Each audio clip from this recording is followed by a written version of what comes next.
செய்திகள் வாசிப்பது கீதா.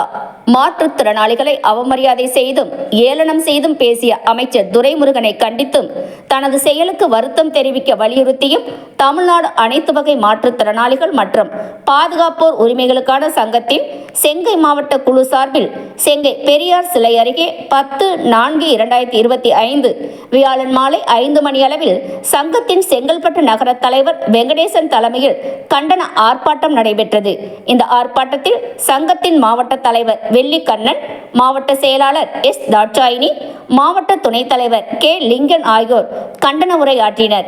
இதில் திரளான மாற்றுத்திறனாளிகள் பாதுகாவலர்கள் கலந்து கொண்டு மாற்றுத்திறனாளிகளை அவமரியாதை செய்த அமைச்சர் துரைமுருகனை கண்டித்து கண்டன முழக்கமிட்டனர்.